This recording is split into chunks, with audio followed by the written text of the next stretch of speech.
विवाह करने के फायदे क्या हैं? हैं? गृहस्थी, क्या फायदा है गृहस्थी का? परिवार बढ़ेगा। अच्छा, जनसंख्या बढ़ानी है बढ़िया, ठीक है। जनसंख्या ही नहीं रहेगी तो फिर कैसे सनातन रहेगा? ठीक कह रहे हो, खूब जनसंख्या बढ़ाओ, 10-15 बच्चे तो हों कम से कम। क्यों आपने विवाह किया? ये आपके बगल में, क्यों किया विवाह? क्यों करना चाहिए विवाह? क्या फायदे हैं विवाह के?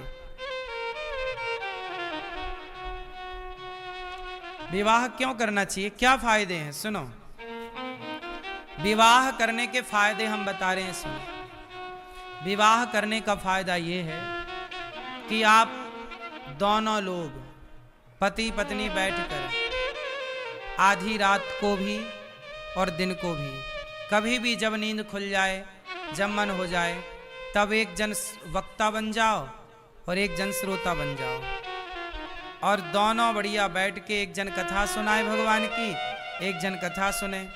विवाह नहीं होगा तो अकेले रहेगा, तो अकेला किसको सुनाए और किसको सुने? दो रहेंगे तो एक कथा सुनाए, एक कथा सुने, दोनों भगवान की चर्चा करो, दोनों बैठे बैठे। ये फायदा है कि दोनों भगवान का चिंतन ज्यादा कर सकते हैं।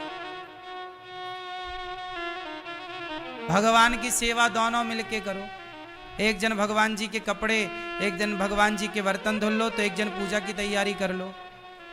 बड़े प्रेम से भगवान की सेवा में दोनों सम्मिलित हो जाओ, दोनों जन आरती उतारो, दोनों भगवान के लिए प्रसाद तैयार करो। अब होता क्या है कि आजकल पति पत्नी का मतलब अलग ही है कुछ। अब विवाह का मतलब, पहले देखो शंकर जी जब विवाह किए माता पार्वती से, तो शंकर जी जब पार्वती मैया से विवाह करके कैलाश आए, तो शंकर जी और पार्वती दोनों कथा सुना रहे हैं। पार्वती जी हाथ जोड़ के बोलो, हे भोलेनाथ कुछ सवाल करना है। करो। क्या? ये बताओ कि ये राम कौन है? राम के बारे में मैं जानना चाहती हूं।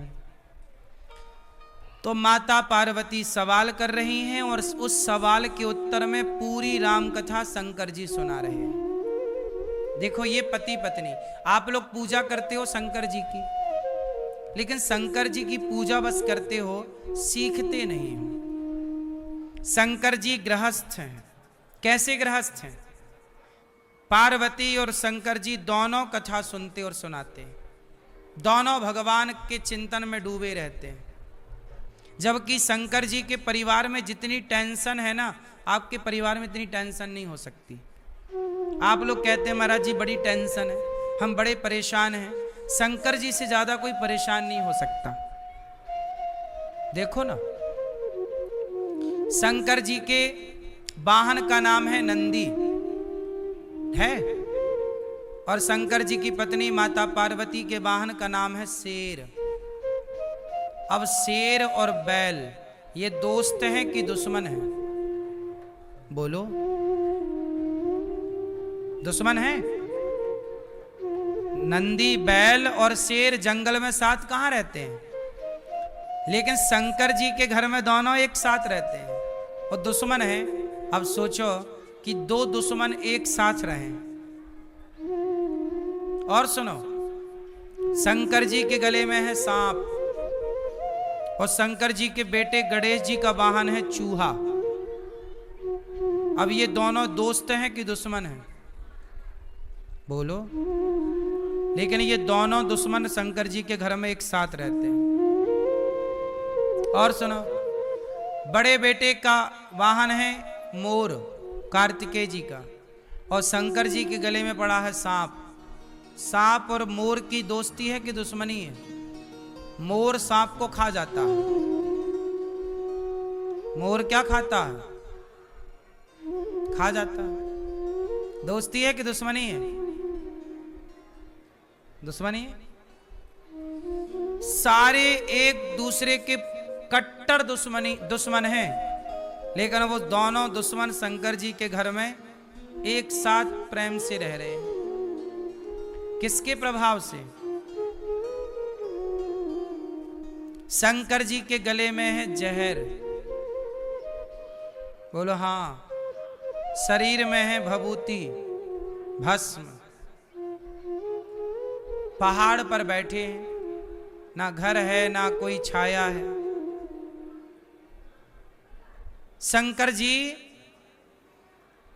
समाज को मैसेज देना चाहते हैं कि देखो, मेरे घर में जितने लोग हैं सब एक दूसरे के दुश्मन हैं, लेकिन वो सारे दुश्मन शंकर जी के भजन के प्रभाव से, कथा के प्रभाव से।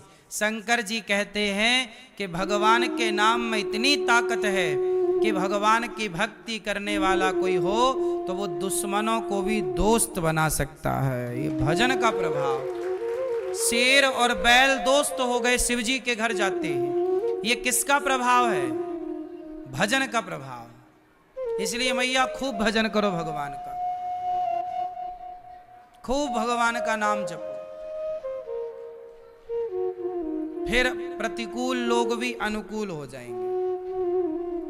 व्यक्ति का प्रभाव नहीं होता, भजन का प्रभाव। हमने कितने संतों के बारे में सुना है कि वो जंगल में भजन करते, तो जंगल में भजन करते तो शेर आकर के उन्हें प्रणाम करके जाता।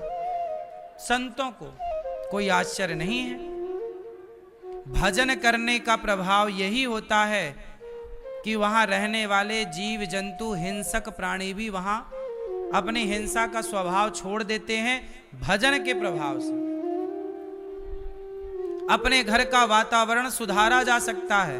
किसके प्रभाव से?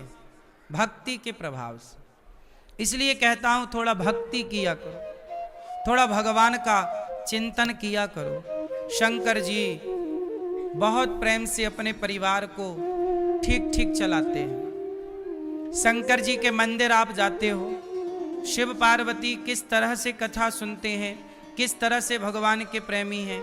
आप लोग भगवान से प्रेम का नहीं सोचते, पति पत्नी हो, लड़ाई झगड़ा में गुजरता है आपका जीवन। मैया, ओ लाल मैया,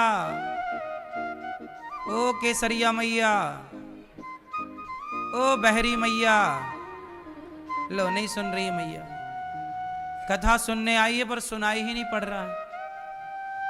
ऐसे ही होता है, लोग कथा सुनने भी तब जानते हैं तब जब कान फ्यूज हो जाए।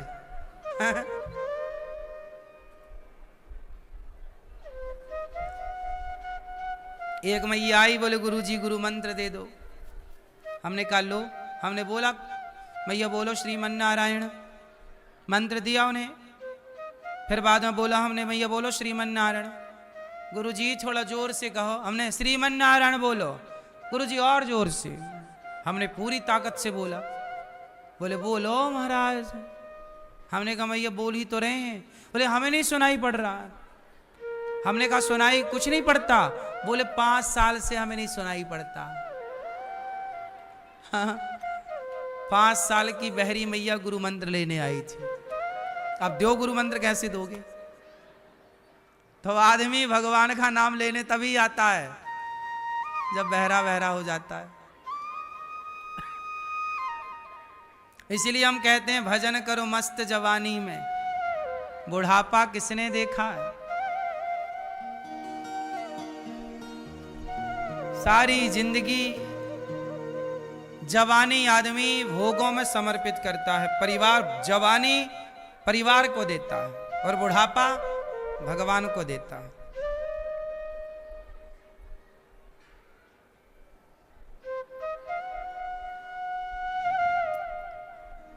ये लाल मैया बुराई मान गई क्या? नहीं।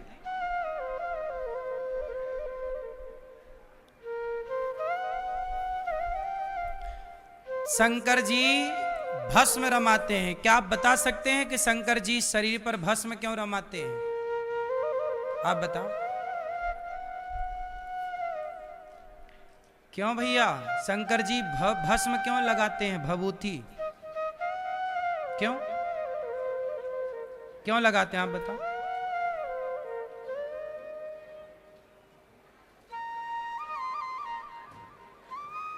हाँ, शंकर जी भभूति इसलिए लगाते हैं कि दुनिया वालों देख लो, ज्यादा घमंड में ना रहो, एक दिन राख हो जाओगे। ये राख लग रही है शंकर जी पर, वो राख किसी मुर्दे की ही होती है। तो शंकर जी कहते हैं ज्यादा घमंड ना कर, तो भी एक दिन ऐसी राख बन जाएगा। तो तुम्हारा अभिमान मिटे, इसलिए शंकर जी भभूति रमाते हैं।